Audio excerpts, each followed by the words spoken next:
the Exchequer to make a statement. Jeremy Hunt.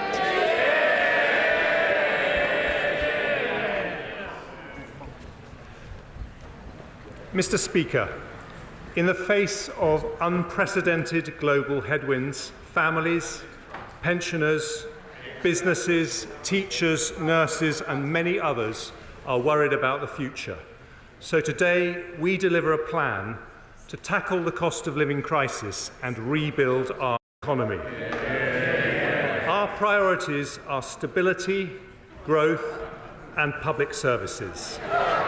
We also protect the vulnerable, because to be British is to be compassionate, and this is a compassionate Conservative government.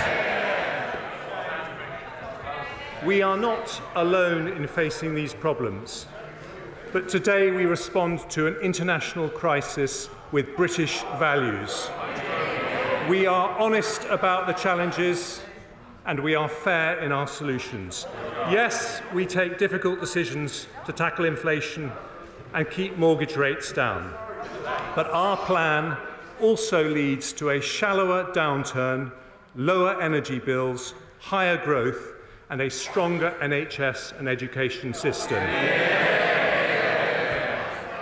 Three priorities then today: stability, growth, and public services. I start with stability. Mr. Speaker, high inflation is the enemy of stability. It means higher mortgage rates, more expensive food and fuel bills, businesses failing and unemployment rising. It erodes savings, causes industrial unrest and cuts funding for public services. It hurts the poorest the most and eats away at the trust upon which a strong society is built. The Office for Budget Responsibility confirms global factors are the primary cause of current inflation. Most countries are still dealing with the fallout from a once-in-a-century pandemic. The furlough scheme, vaccine rollout and the response of the NHS did our country proud, but they all have to be paid for. The lasting impact on supply chains has made goods more expensive and fuelled inflation, and this has been worsened by a made-in-Russia energy crisis. Putin's war in Ukraine has caused wholesale gas and electricity prices to rise to 8 times their historic average. Inflation is high here, but higher in Germany, the Netherlands and Italy. Interest rates have risen here, but faster in the US, Canada and New Zealand. Growth forecasts have fallen here, but fallen further in Germany. The International Monetary Fund expects 1/3 of the world's economy to be in recession this year or next. So the Bank of England, which has done an outstanding job since its independence, now has my wholehearted support in its mission to defeat inflation. And I today confirm we will not change its remit. But we need fiscal and monetary policy to work together. And that means the government and the bank working in lockstep. It means in particular giving the world confidence in our ability to pay our debts. British families make sacrifices every day to live within their means, and so too must their government, because the United Kingdom will always pay its way. I understand the motivation of my predecessor's mini-budget, and he was correct. He was correct to identify growth as a priority. But unfunded tax cuts are as risky as unfunded spending, which is why we reversed the planned measures. As a result, government borrowing has fallen, the pound has strengthened, and the OBR says today that the lower interest rates generated by the government's actions are already benefiting our economy and public finances. But, Mr. Speaker, credibility cannot be taken for granted. And yesterday's inflation figures show we must continue a relentless fight to bring it down, including a rock-solid commitment to rebuild our public finances. Richard Hughes and his team at the OBR today lay out starkly the impact of global headwinds on the UK economy, and I'm enormously grateful to him and his team for their thorough work. The OBR forecast the UK's inflation rate to be 9.1% this year and 7.4% next year. They confirm that our actions today help inflation to fall sharply from the middle of next year. They also judge that the UK, like other countries, is now in recession. Overall this year, the economy is still forecast to grow by 4.2%.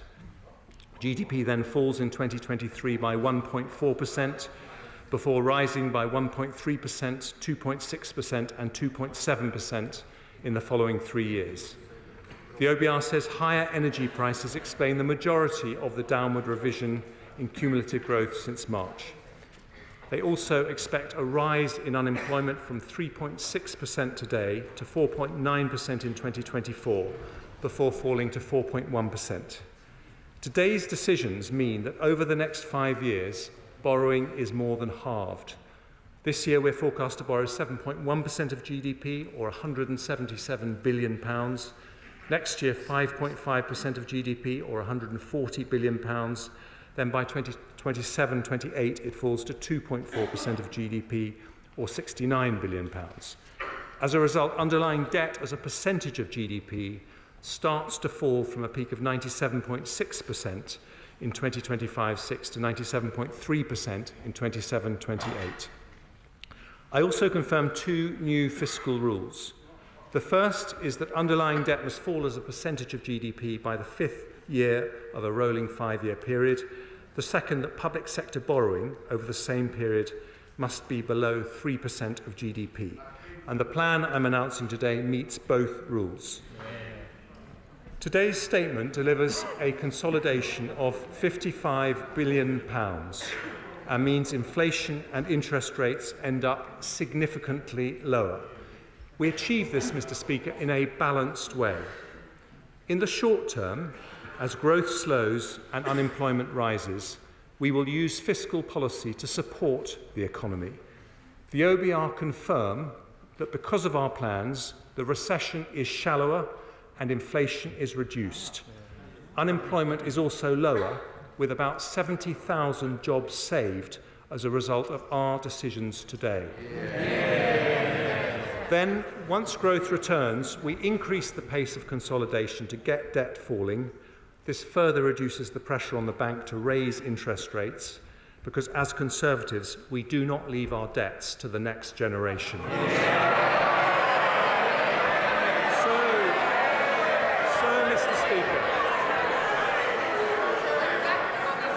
So, Mr. Speaker, this is a balanced path to stability, tackling inflation to reduce the cost of living and protect pensioners' savings whilst supporting the economy on a path to growth. But it means taking difficult decisions. Anyone who says there are easy answers is not being straight with the British people. Some argue for spending cuts, but that would not be compatible with high-quality public services. Others say savings should be found by increasing taxes, but Conservatives know that high-tax economies damage enterprise and erode freedom. We want low taxes and sound money, but Conservatives know sound money has to come first, because inflation eats away at the pound in people's pockets even more insidiously than taxes. So with just under half of the £55 billion consolidation coming from tax and just over half from spending, this is a balanced plan for stability. I turn first to our decisions on tax. I have tried to be fair by following two broad principles. Firstly, those with more to contribute more, and secondly, we avoid the tax rises that damage growth. Although my decisions today do lead to headline rates of taxation, and tax as a percentage of GDP will increase by just 1% over the next 5 years. I start with personal taxes. Asking more from those who have more means that the first difficult decision I take on tax is to reduce the threshold rate that becomes payable from £150,000 to £125,140. Those earning £150,000 or more will pay just over £1,200 more in tax every year. We're also taking difficult decisions on tax-free allowance. Maintaining at current levels the income tax personal allowance, higher rate threshold, main national insurance thresholds, and inheritance tax thresholds for a further 2 years, taking us to April 2028. Even after that, we'll still have the most generous set of tax-free allowances of any G7 country. I'm also reforming allowances on unearned income. The dividend allowance will be cut from £2,000 to £1,000 next year and then to £500 from April 24. The annual exempt amount for capital gains tax will be cut from £12,300 to £3,000 from April 24. These changes still leave us with more generous allowances than countries like Germany, Ireland. Because the OBR forecast half of all new vehicles will be electric by 2025, to make our motoring tax system fairer, I've decided that from then, electric vehicles will no longer be exempt from vehicle excise duty. Company car tax rates will remain lower for electric vehicles, and I've listened to industry bodies and will limit rate increases a year for 3 years from 2025. The OBR expects housing activity to the next 2 years. So the stamp duty cuts announced in the mini-budget will remain in place, but only until the 31st,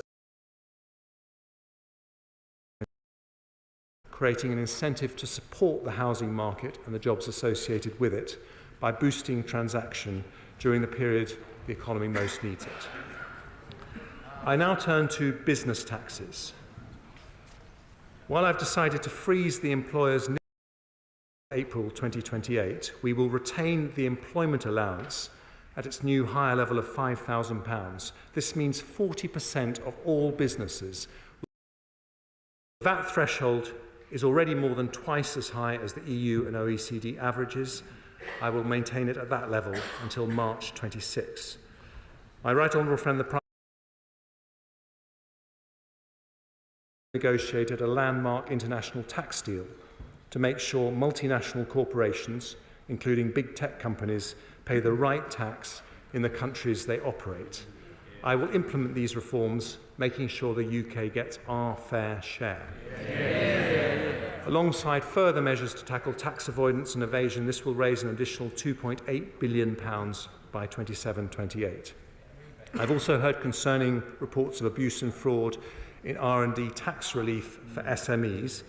So I've decided today to cut the deduction rate for the SME scheme to 86% and the credit rate to 10%, but increase the rate of the separate R&D expenditure credit from 13% to 20%.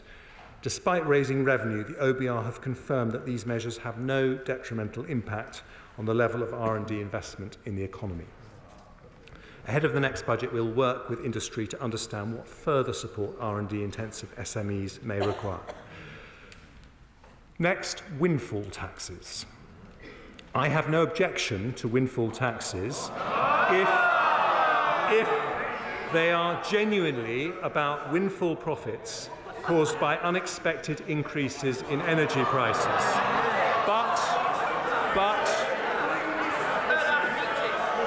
I know the honourable members opposite are getting excited at the talk of windfall taxes. Can I just say that any such tax should be temporary, not deter investment, and recognise the cyclical nature of energy businesses. So, taking account of this, I've decided that from January the 1st until March 28, we will increase the energy profits levy from 25% to 35%. The structure of our energy market also creates windfall profits for low-carbon electricity generation. So from January the 1st, we've decided to introduce a new temporary 45% levy on electricity generators. Together, these measures raise £14 billion next year. Finally, I turn to business rates. It's an important principle that bills should accurately reflect market values. So we'll proceed with the revaluation of business properties from April 23. But I will soften the blow on businesses with a nearly £14 billion tax cut over the next 5 years. Nearly 2/3 of properties will not pay a penny more next year, and thousands of pubs, restaurants and small high street shops will benefit. This will include a new government-funded transitional relief scheme, as called for by the CBI, the British Retail Consortium, the Federation of Small Businesses and others, benefiting around 700,000 businesses.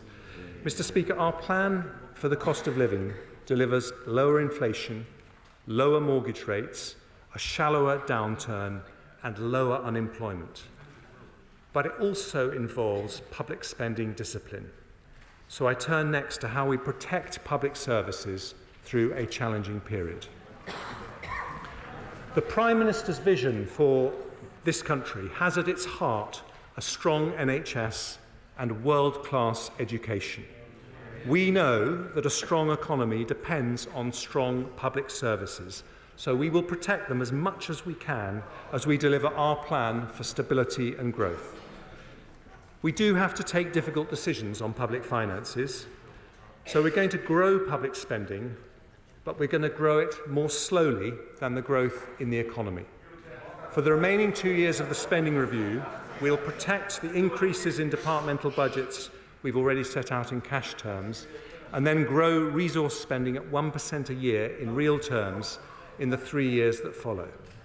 Although departments will have to make efficiencies to deal with inflationary pressures in the next 2 years, this decision means overall spending in public services will continue to rise in real terms for the next 5 years. Before I turn to our plan for schools and the NHS, I start with 2 other areas of spending. The Department for Work and Pensions has a critical role in supporting people into work, and I am proud to live in a country with one of the most comprehensive safety nets anywhere in the world. But I am also concerned that we've seen a sharp increase in economically inactive working-age adults of around 630,000 people since the start of the pandemic. Employment levels have yet to return to pre-pandemic levels, which is bad for businesses who cannot fill vacancies and bad for people missing out on the opportunity to do well for themselves and their families. So the Prime Minister has asked the Work and Pensions Secretary to do a thorough review of issues holding back workforce participation to conclude early in the new year. Alongside this, I am also committed to helping people already in work to raise their incomes, progress in work and become financially independent. So we will ask over 600,000 more people on universal credit to meet with a work coach so that they can get the support they need to increase their hours or earnings. I've also decided to move back the managed transition of people from employment and support allowance onto universal credit to 2028 and will invest an extra £280 million in DWP to crack down on benefit fraud and error over the next 2 years. And the government's review of the state pension age will also be published in early 2023. Our security at home depends on our security overseas. So I turn next to defence and other international commitments. The privilege of being this country's Foreign Secretary showed me firsthand the enormous respect in which this country is held, because the United Kingdom is and has always been a force for good in the world. Nothing sums that up more than the courage of our armed forces, men and women who risk their lives every day in defence of our territory and our belief in freedom. Alongside them, I salute the citizens of another country right on the front line of that fight today, the brave people of Ukraine. The United Kingdom has given their military support worth £2.3 billion since the start of Putin's invasion, the second highest contribution in the world after the United States, which demonstrates that our commitment to democracy and open societies remains steadfast. In that context, the Prime Minister and I both recognise the need to increase defence spending. But before we make that commitment, it's necessary to revise and update the integrated review written as it was before the Ukraine invasion. And I've asked for that vital work to be completed ahead of the next budget, and today confirm we will continue to maintain the defence budget at least 2% of GDP to be consistent with our NATO commitment. Another important international commitment is to overseas aid. The OBR's forecasts show a significant shock to public finances, so it won't be possible to return to the 0.7% target until the fiscal situation allows. We remain fully committed to that target, and the plans that I've set out today assume that ODA spending will remain around 0.5% for the forecast period. As a percentage of GNI, we were the third highest donor in the G7 last year, and I am proud our aid commitment has saved thousands of lives around the world. So I look forward to working closely with my right honourable friend, the member for Sutton Coldfield, now rightly back in his place in Cabinet, to make sure we continue to play a leadership role in tackling global poverty. The United Kingdom has also been a global leader on climate change, cutting emissions by more than any other G20 country. But with the existential vulnerability we face, now would be the wrong time to step back from our international climate responsibilities. So I also confirm that despite the economic pressures, we remain fully committed to the historic Glasgow Climate Pact agreed at COP26, including a 68% reduction in our own emissions by 2030. I turn to education. Mr. Speaker, being pro-education is being pro-growth. But providing our children with a good education is not just an economic mission, it's a moral mission, one to which my right honourable friend the Prime Minister has always been deeply committed.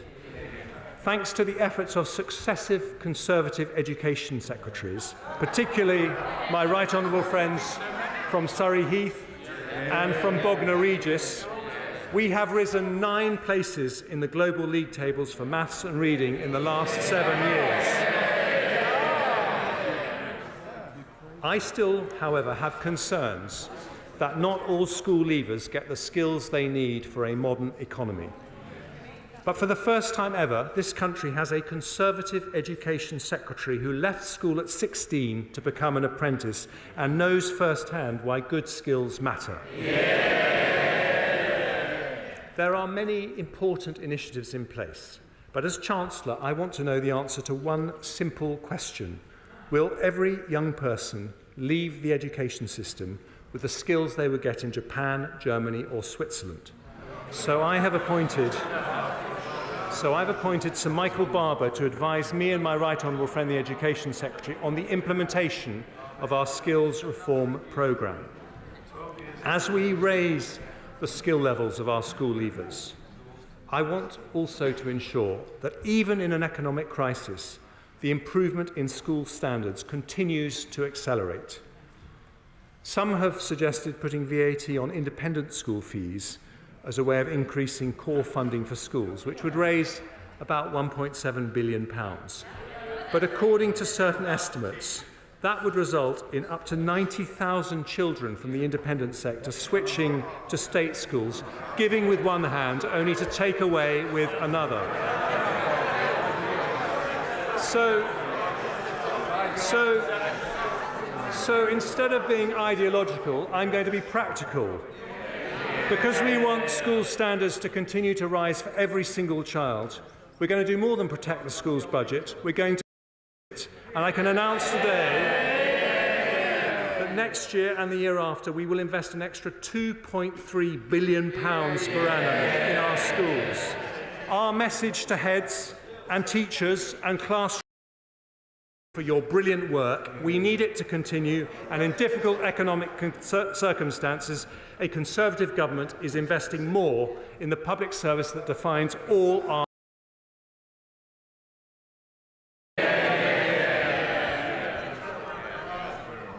Mr. Speaker, the service we depend on more than any other is the NHS. As a former Health Secretary, I know how hard people are working on the front line and how much they're struggling after the pandemic. The biggest issues are workforce shortages and pressures in the social care sector. So today I address them both. On staff shortages, the former chair of the Health and Social Care Select Committee put forward a case for a long-term workforce plan. He even wrote a book about it, which I've read. I've listened carefully to his proposals, and I believe they have merit. So the Department of Health and Social Care and the NHS will publish an independently verified plan for the number of doctors, nurses and other professionals we'll need in 5, 10 and 15 years' time, taking full account of the need for better retention and productivity improvements. I've also listened to extensive representations about the challenges facing the social care sector.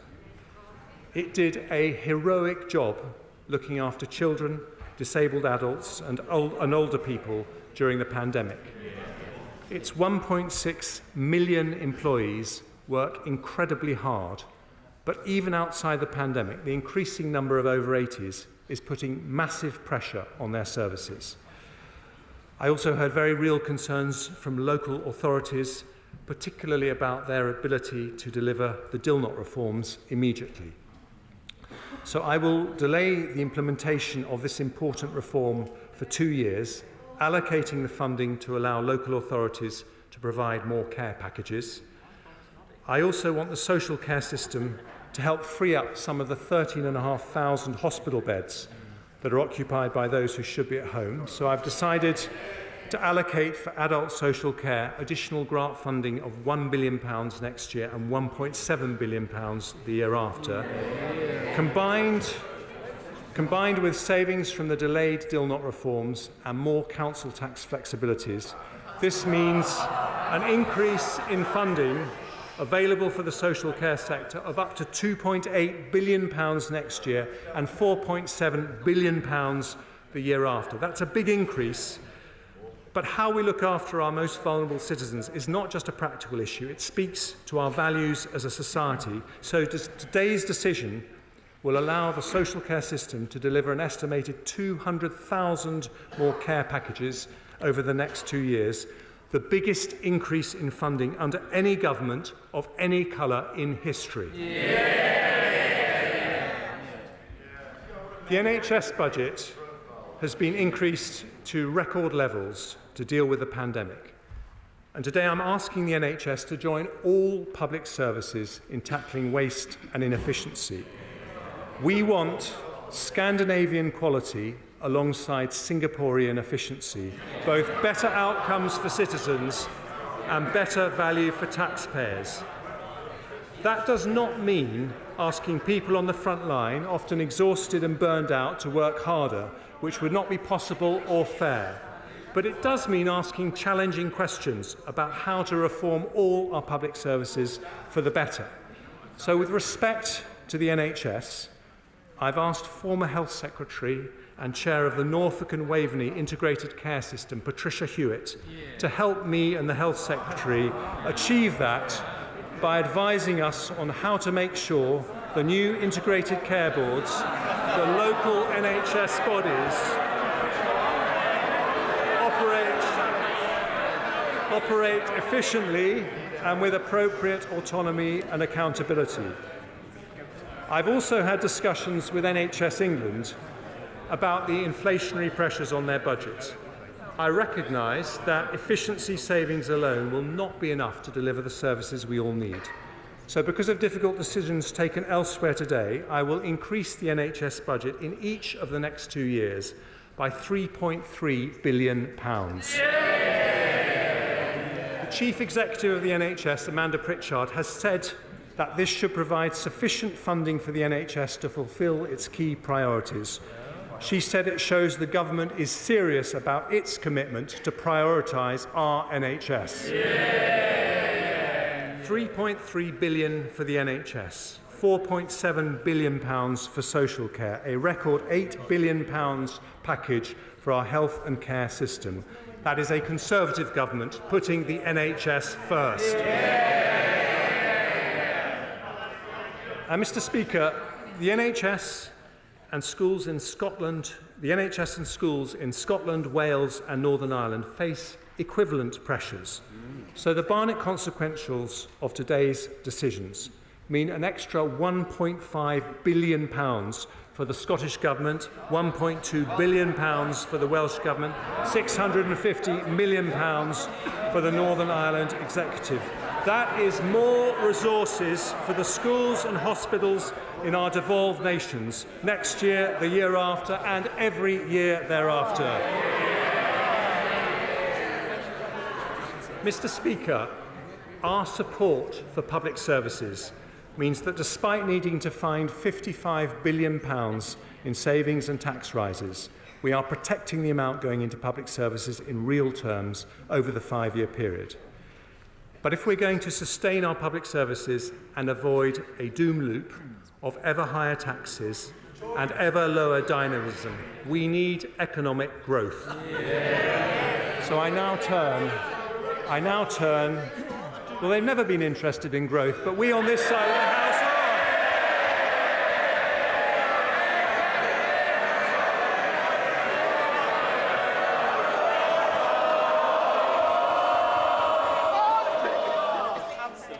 I want to get to the end of the budget statement like the rest of the people of this country. Chancellor of the Exchequer. Thank you, Mr. Speaker. So let's start with a difficult message for the party opposite. You cannot borrow your way to growth.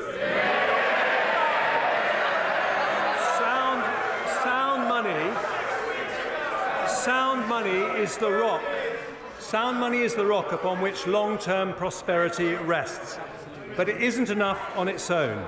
Our plan is designed to build a high-wage, high-skill economy that leads to long-term prosperity. In his May's lecture, my right honourable friend the Prime Minister identified the keys to doing this: people, capital and ideas. Today's increase in the education budget demonstrates our commitment to people and skills. And I now outline 3 further growth priorities: energy, infrastructure and innovation. Cheap, low-carbon, reliable energy must sit at the heart of any modern economy. But Putin's weaponisation of international gas prices has helped drive the cost of our national energy consumption right up. This year we'll be spending an extra £150 billion on energy compared to pre-pandemic levels, equivalent to paying for an entire second NHS through our energy bills. In 2019, a third of global emissions came from energy supply. So unless we act radically to change our approach, we'll both bankrupt our economy and harm our planet. Over the long term, there's only one way to stop ourselves being at the mercy of international gas prices: energy independence combined with energy efficiency. Energy independence, so neither Putin nor anyone else can use energy to blackmail us, and energy efficiency to reduce demand and climate impact as much as possible. Now, Britain is a global leader in renewable energy. Last year, nearly 40% of our electricity came from offshore wind, solar and other renewables. Since 2010, our renewable energy production has grown faster than any other large country in Europe.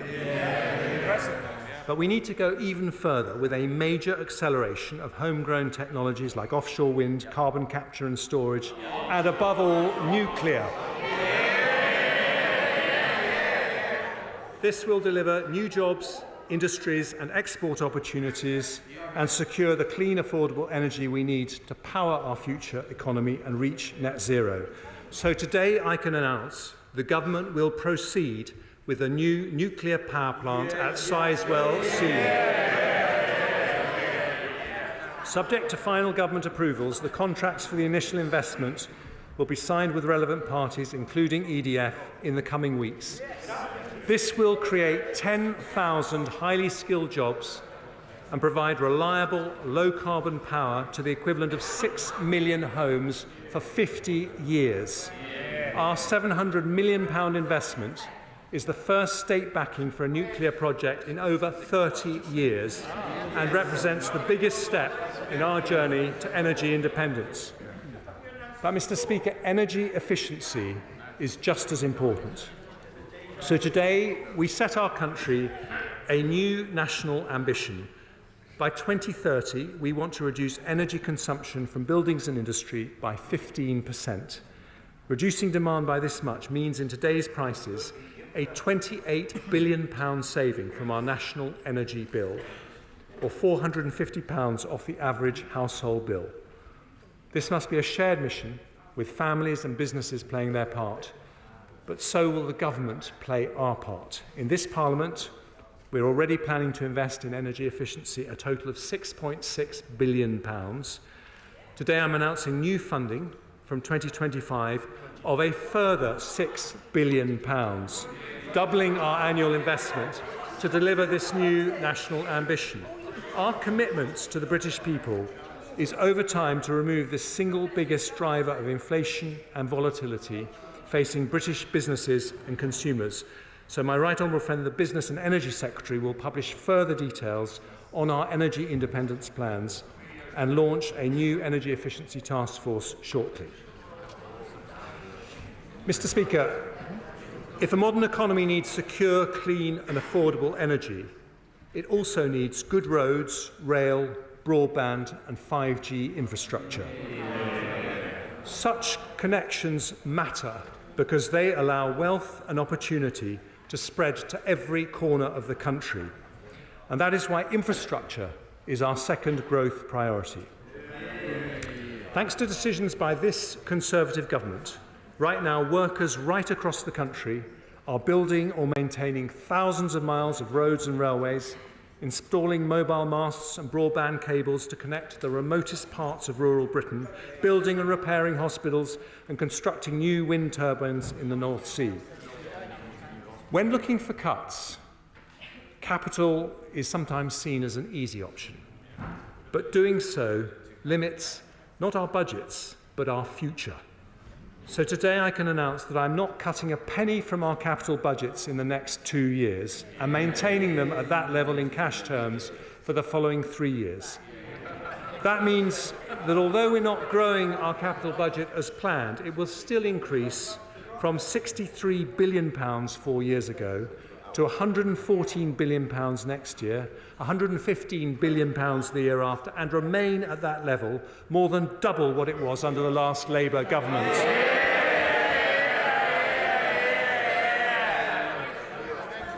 Smart countries build on their long-term commitments rather than discard them.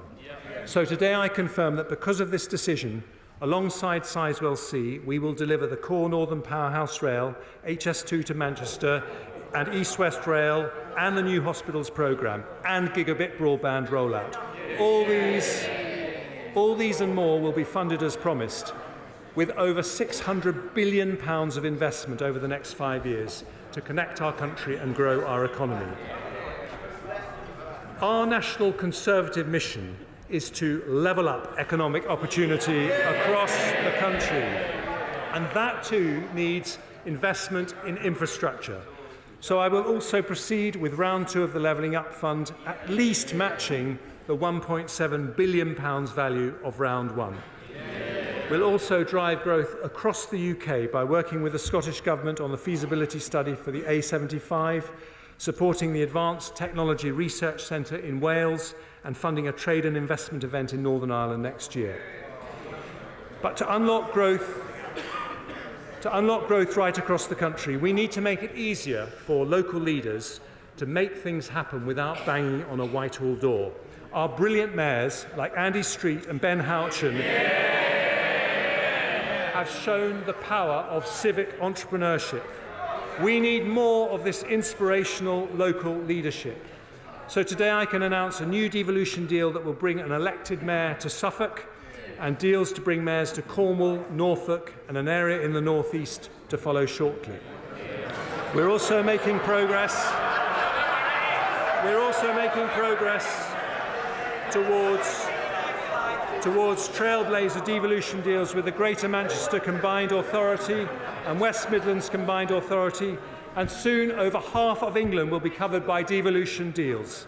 Taken together, that £600 billion investment in our future growth represents the largest investment in public works for 40 years. So our children and grandchildren can be confident that this Conservative government is investing in their future. Energy and infrastructure. And now our third growth priority, innovation. Mr. Speaker, we have a national genius for innovation.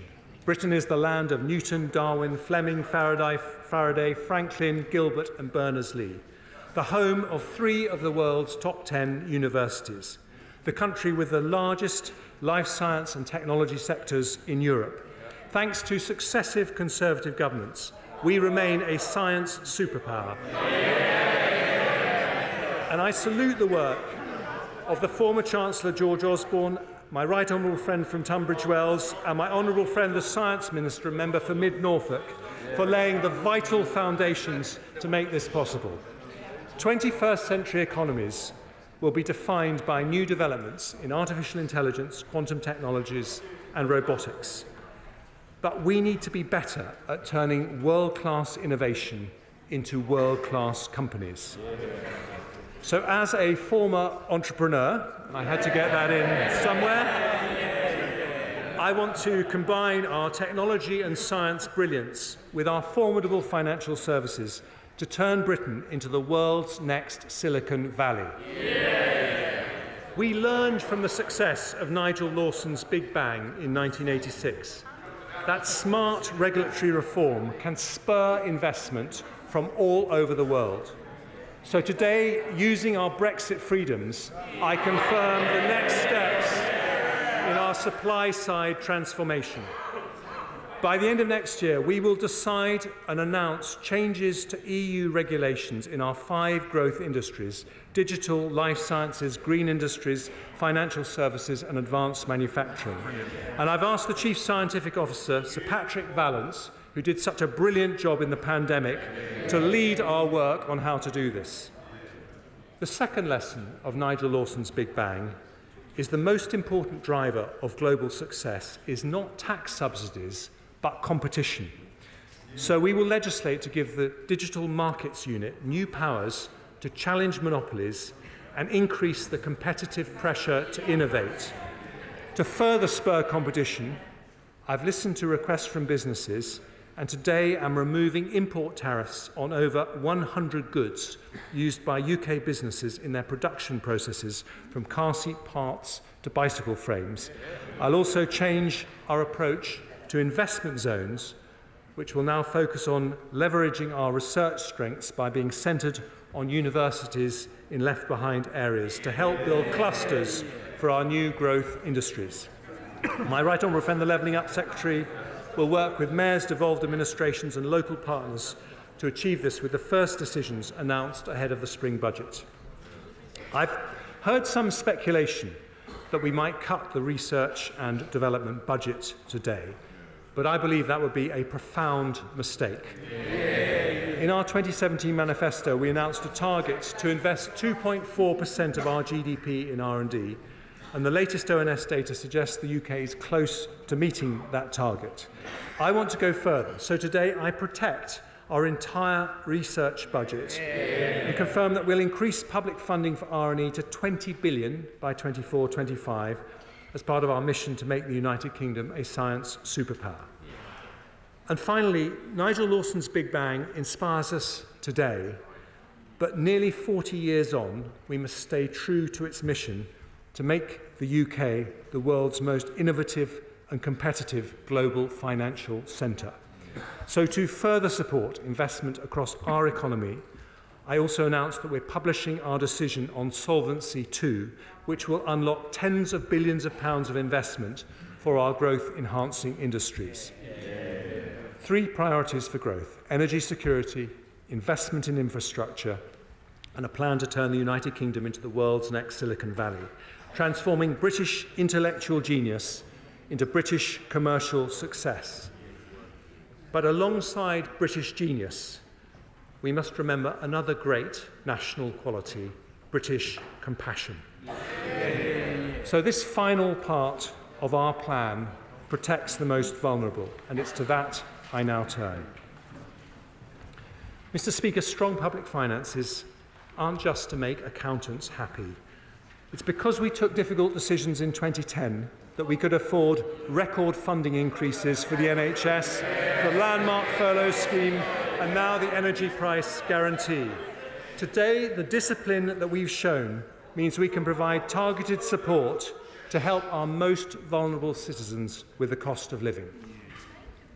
One of the biggest worries for families is energy bills, and I pay tribute to my predecessor, the Right Honourable Member for Spelthorne, and the former Prime Minister, the Right Honourable Member for South West Norfolk, for their leadership in this area. This winter, we will stick with their plan to spend £55 billion to help households and businesses with their energy bills, one of the largest support plans in Europe. From April, we'll continue the energy price guarantee for a further 12 months at a higher level of £3,000 per year for the average household. With prices forecast to remain elevated throughout next year, this will mean an average of £500 support for every household in the country. At the same time, for the most vulnerable, we'll introduce additional cost of living payments next year of £900 to households on means-tested benefits, £300 to pensioner households, and £150 for individuals on disability benefit. We'll also provide an additional £1 billion of funding to enable a further 12-month extension to the Household Support Fund, helping local authorities to assist those who might otherwise fall through the cracks. And for those households who use alternative fuels, such as heating oil and LPG to heat their homes, I'm today doubling the amount of support from £100 to £200, which will be delivered as soon as possible this winter. And before the end of the year, we'll also bring forward a new targeted approach to support businesses from next April. But I want to go further to support people most exposed to high inflation. Around 4 million families live in the social rented sector, almost 1/5 of households in England. Their rents are set at 1% above the September inflation rate, which means that on current plans, they're set to see rent hikes next year of up to 11%. For many, that would just be unaffordable. So today I can announce that this government will cap the increase in social rents to a maximum of 7% in 23-24. Compared to current plans, that is a saving for the average tenant of £200 next year. This government introduced, I thought they cared about the most vulnerable.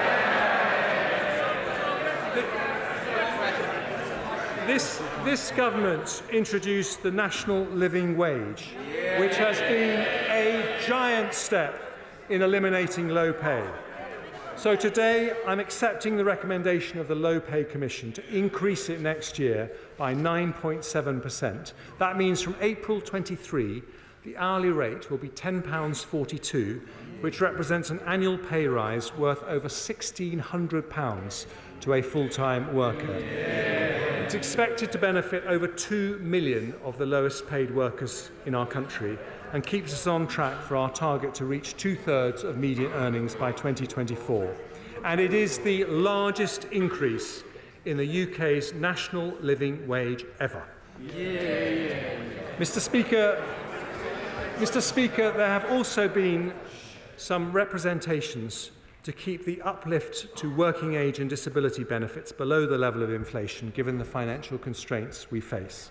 But that would not be consistent with our commitment to protect the most vulnerable.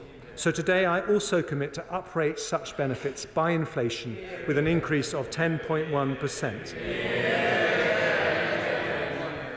That is an expensive commitment costing £11 billion, but it means 10 million working-age families will see a much-needed increase next year, which speaks to our priorities as a government and our priorities as a nation.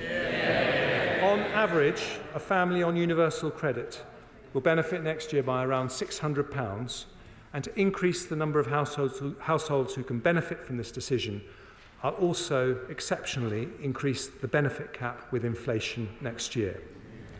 Finally, Mr. Speaker, I've talked a lot about British values of compassion, hard work, dignity, fairness.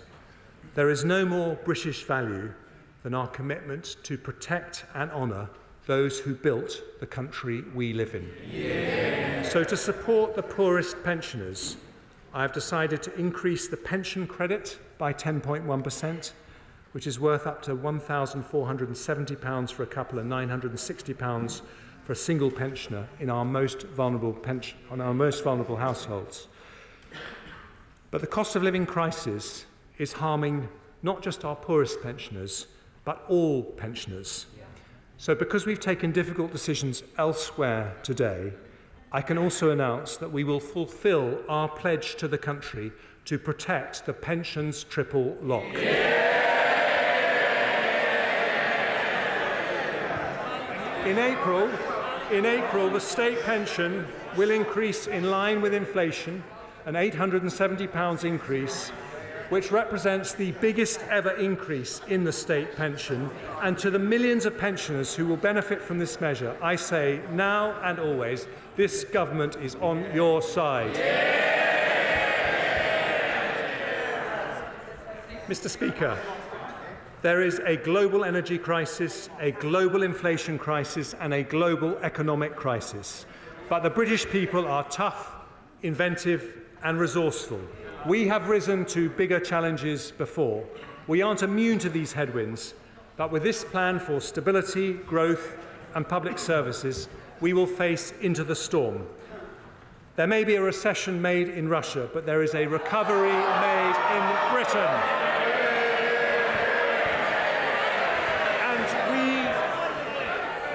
And we commit to our plan today with British resilience and British compassion.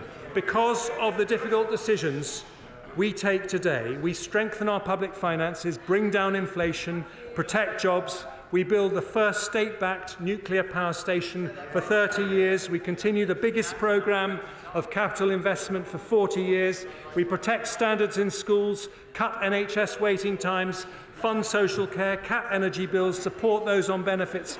We protect workers with the biggest ever increase in the national living wage, and our pensioners on the triple lock with the biggest ever increase in the state pension.